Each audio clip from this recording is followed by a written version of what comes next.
नमस्कार आज्ञा।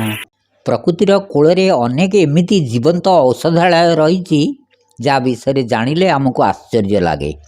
आज भिडियो रे एक दिव्य वनस्पति कुंभी गछर औषधीय उपयोग विषय जानतु। आज आधुनिक जुगरे आमे आमर पारंपरिक ज्ञान एवं यही भली बहुमूल्य औषधीय वृक्षलता को भूलिबा को बसीचु। आम पूर्वज महान ऋषि माने हजार वर्ष पूर्वे कठिन तपस्या करी एवं वृक्षलतार औषधीय गुण विषय अनुसंधान करी लोक कल्याण उद्देश्य अनेक आयुर्वेदिक पांडुलिपि पुस्तक रचना करिसंती। सेही पांडुलिपि पुस्तक गुड़िकर विवरणी एते आकुरेट जे आजिर आधुनिक वैज्ञानिक माने एही वृक्षलता गुड़ी को गवेषणा करी प्रमाणित करुछंती।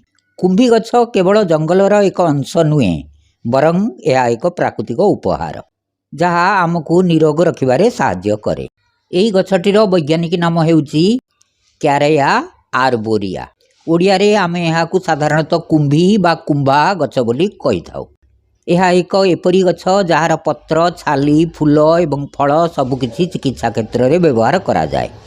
चलंतु यही बहुमूल्य वृक्षर परिचय एवं चमत्कारी औषधीय गुण विषय जानिबा। वृक्षर परिचय। यही गछ लेसिथिडेसी परिवार गछ।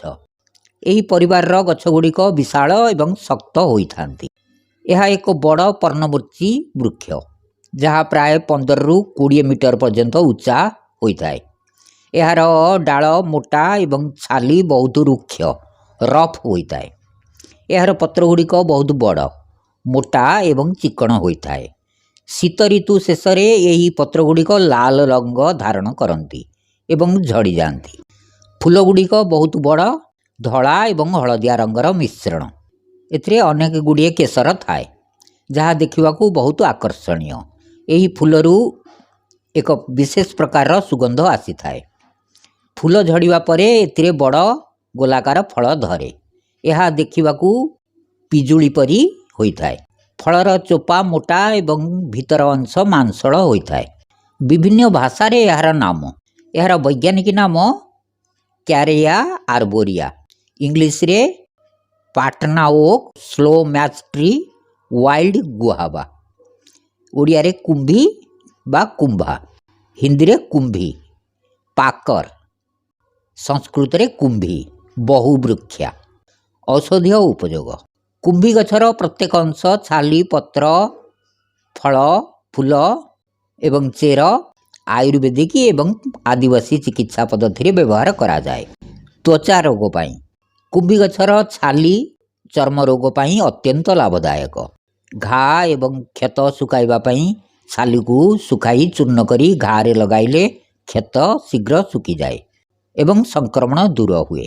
काछु कुंडिया जादू एक्जिमा सोराइसिस ठीक करिया पाई यही गछर छाली पानी रे सिझेई सेई काढ़ारे घा को धोइले घा शीघ्र सुखी जाए।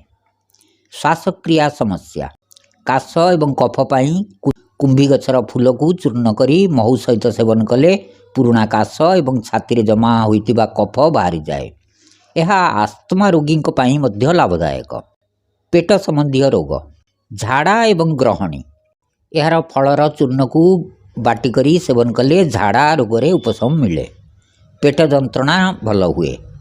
यार छालीर रस पेटरे मोड़ी मोड़ी होउतिले एवं गैस समस्या मुक्ति दिए।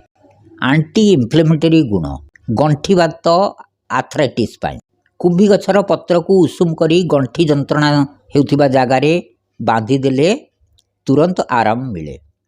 अन्यान्य व्यवहार औषधीय व्यतीत यही गछर अन्य केतेक गुरुत्वपूर्ण व्यवहार मध्य रहिछि। यार काठ बहुत शक्त एवं जल प्रतिरोधी वाटर रेसिस्टेंट होइथिबा कारणरू याकू डंगा एवं कृषि उपकरण एवं घर तैयारी करिवारे व्यवहार करा जाए। यार फलरू एक प्रकार तुला मिले जहाकू तकिया गद्दी तैयारी करिवारे व्यवहार करा जाए। यार पाचिला फल को केतेक स्थान रे खांती एवं यार पत्र को खाद्य पैक करिवारे व्यवहार करा जाए।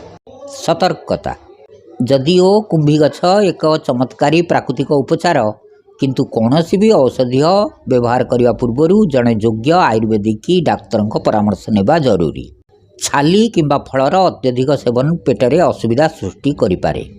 गर्भवती महिला माने एवं छोट पिला मानक पई यार व्यवहार डाक्तर परामर्श अनुसार ही करवा उचित। धन्यवाद।